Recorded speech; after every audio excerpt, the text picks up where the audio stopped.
Hey guys, and welcome back to my channel. And in this video, we are going to talk about the new game, or probably my new favorite game, the Go Muffin. The game launched on December 3, but for us in Asia, it was already December 4. My wife and I are really enjoying it so far. For months, we've been searching for a new game where we can relax, have fun, and interact with guildmates after quitting Ragnarok Origin. Go Muffin was the perfect fit for our gaming preference as busy parents of our 1-year-old daughter. It doesn't demand too much of our time, and the best part is that the main story is designed for a duo party, allowing us to team up permanently. We have different playstyle which then suits our party formation. She always chooses the tank and I'm the DPS. Speaking of the classes, Go Muffin has a diverse option of classes to choose from. They have the Swordbearer class which can transition between the tank role, highly valued in parties, and progressing to Sword Adept rank. Also, it can rank up to the Swordmaster which specializes in dealing damage while maintaining some of its tanking ability. Wayfarer is the archer that specializes more on strong single target damage. They can rank up to Ranger that summons Hawk Spirit to assist them in battle. And then Eagle Eye which relies on Frost Arrow damage that attacks multiple targets. Scholar is a mage that specializes more on dealing AoE damage. They can rank up to Sorcerer that specializes on dealing Ice Elemental damage, and the Archmage with their lightning spells. Next, they have another melee class, the Shadow Lash. This class might be a little squishy versus the Swordbearer as a frontline, but they can deal a very strong AoE and single target damage at the same time.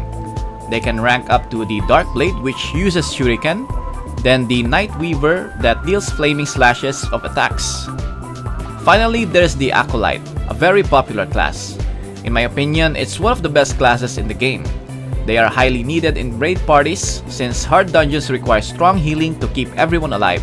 Plus, they are super flexible because they can switch to semi-DPS if needed, which is great for progressing through the main story.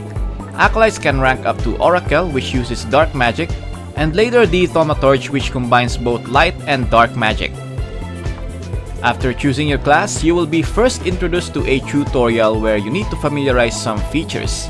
And after reaching level 10, your journey will now begin with a duo party on the next stage, which is the Verdant Plain. Navigate here on the right side. You can see here the companion icon. If you are solo, you can still select a player on who you want to party with, and must be at the same stage where you are heading. You can still go on even they are offline, and the way this main story feature works is that this is where you gain EXP, gears, materials for enhancing, and many more if you defeated every boss. And by progressing further, your idle resource will also increases per minute. So you wanna make sure you reach the highest stage as much as possible by upgrading your gears to match the difficulty of stages. Now, you might be wondering where's the fun in just a duo partying? Duo partying is only for the main story, but the real challenge is in the raids where you will party with 4 or even 6 people for you to defeat a certain boss. Here in the trial, you can select mode which gives different rewards when completed. On the rifts, you will be in a party of 4 and you will consume the stamina after finishing or getting the rewards. And it costs 20 per claiming. So in short, you can enter 3 times per day as it only has 60 in total. Perilous Trial bosses are unlocked after you finish a certain rift boss. They can be challenged again with a higher difficulty, and this is where people of the server will help each other so we can get the maximum chest reward. Next is the Dragon Bounty where you will be in a party of 6. And the way this works is you need to deal the highest amount of damage as possible to obtain more rewards.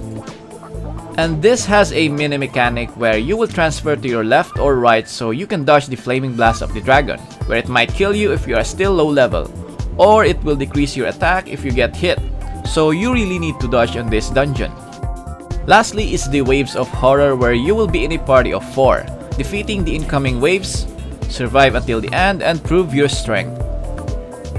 Many players think that idle games are too simple and have a linear progression. But here's why I like the Go Muffin. The game has 5 classes, each with different playstyles. There are also many skills to choose from, so you can adjust your playstyle to suit your reference. On the skills, you have the core skill that you can use most of the time. Above are the tactical skills which have longer cooldowns and can be swapped based on your strategy.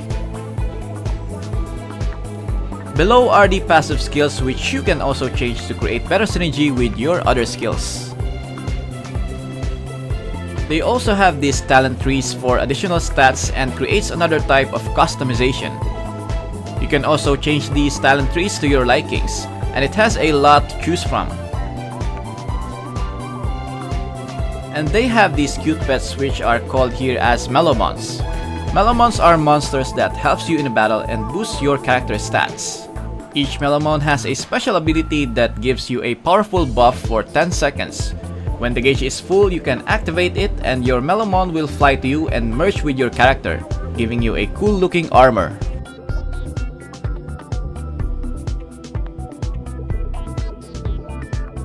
And then they have these gacha features. One of it is for the skills. This is where you get your skills to equip for your character. It has layers of rarity for which the gold color skills is the highest. Obtaining mellowmons is also through the gacha system. And they have this feature that you can select here on the wish list so you can have the higher chance of getting your desired mellowmons. If I can get 30 likes from this video, I will make a guide for mellowmons in each class. There are still more features in this game, but I won't cover them because they are common ones that you already encounter in other games like the refining, crafting, and many more. That may be for another video if you want me to do guides for this game. So what is my first impression of this game Go Muffin?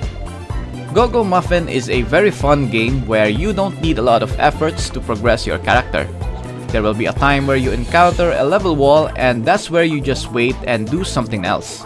You don't need to be always online.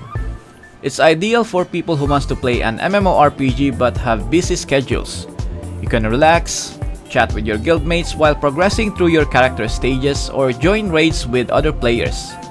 In short, it's not very time consuming. And there are no time limited events so you can log in and out whenever you want. So is this game worth playing? My answer is definitely yes. This might be one of my favorite games and I will keep playing it since I'm really enjoying it, especially with my wife. Although it's still a new game, it already has good reputation because the developers of this game also created the popular idle game Ulala Adventures back in 2019, which I've played too. And I know Go Muffin will also bring some exciting features. If you happen to finish this video, then please leave a like. Also subscribe to support my channel. And before we end, I just want to shout out our Guildmaster Ichiro of All Stars, Server 1. Thanks for your support. And the guild is recruiting active players, so join us here. As always, thank you for watching, stay safe and have an awesome day. Lights out.